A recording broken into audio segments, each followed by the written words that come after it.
శుభములు తెలియజేస్తా ఉన్నాను. మార్పు చెందవా, నువ్వు మార్పు చెందవా, నీ బ్రతుకును మార్చుకోవా అంటూ మీ దగ్గరికి వచ్చిన్నాం. ఎందుకంటే ప్రభువైన యేసుక్రీస్తు మమ్మలను మార్చి ఉన్నాడు, తన బిడ్డలుగా మమ్మలను చేసుకున్నాడు. ఆయన యందు విశ్వాసం ద్వారా, ఆయన్ను అంగీకరించడం ద్వారా ఆయన బిడ్డలుగా ఉండడానికి, నిత్య జీవానికి వారసులుగా మమ్మల్ని చేస్తున్నాడు. ఇదిగో మా పాపములను, మా అతిక్రమాలని ప్రభువైన యేసుక్రీస్తు నామములో ఒప్పుకొని విడిచిపెట్టగా, యేసుక్రీస్తు మమ్మల్ని పరిశుద్ధపరిచి ఆయన బిడ్డలుగా మమ్మల్ని అంగీకరించి సమృద్ధి జీవాన్ని, నిత్య జీవాన్ని మాకు ఇచ్చి ఆయన రాజ్యంలో స్థానాన్ని మాకు అనుగ్రహిస్తున్నారు. తెలియజేస్తా ఉన్నాము. భారం మోసుకుంటున్న సమస్యలారా దయదికి రండి, నేను మీకు విశ్రాంతిని కలుగజేస్తానని ప్రభువైన యేసుక్రీస్తు సెలవిస్తా ఉన్నాడు.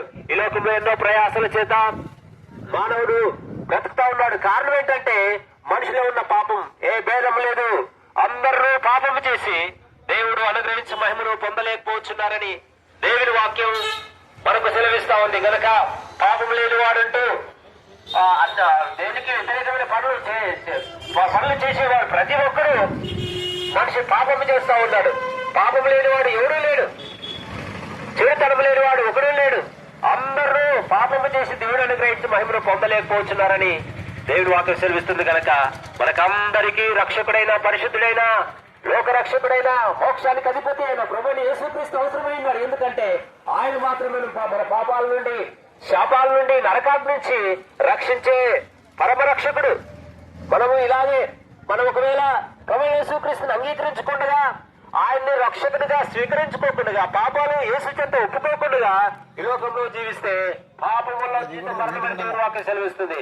మనం పాపంలో ఉంటే, చచ్చిపోతే నరకంలోకి వెళ్ళిపోతాం, అనగా పాతాళానికి వెళ్ళిపోతాం, అగ్ని ఆరని ఆత్మ చావని స్థలానికి వెళ్ళిపోతాం. దాన్ని తప్పించుకోవడానికి, పాపం నుండి విముక్తి పొందడానికి, మోక్షాన్ని చేరడానికి ప్రభువైన యేసుక్రీస్తు నీ కొరకు, నా కొరకు 2026 సంవత్సరాల క్రితము సర్వ మానవాల పాప పరిహారం నిమిత్తం పరిశుద్ధ రక్తం చెందించలే మనుషులకు పాప క్షమాపణ లేదని యేసుక్రీస్తు ప్రభువుల వారు మనందరి పాప పరిహారం నిమిత్తం, మనందరి పాపాలు క్షమించడానికి, మనకు విమోచన కలుగజేయడానికి యేసుక్రీస్తు తన పరిశుద్ధ రక్తాన్ని గొల్గొతా కొండపైన ఆయన రక్తాన్ని కార్చి మరణించి తిరిగి లేచి మనల్ని నీతిమంతులుగా తీర్చడానికి ఆయన తిరిగి లేచిన దేవుడిగా ఉన్నాడు. ఇదిగో ఆయన అంటున్నాడు, నేనే మార్గంలో, సత్యము, జీవుడు, నా ద్వారా తప్ప ఎవడు పరలోక రాజ్యానికి వెళ్ళడని, తండ్రి యొద్దకు రాడని, అనగా పరలోకానికి వారసుడు కాలేడని. ఇదిగో నిన్ను నన్ను రక్షించడానికి ఏకైక మార్గం, ఒకే మార్గం ప్రభువైన యేసుక్రీస్తు మాత్రమే. ఆయన తప్ప నీ పాపాన్ని క్షమించడానికి ఇంకెవరూ లేరు. ఆయన తప్ప నీ యొక్క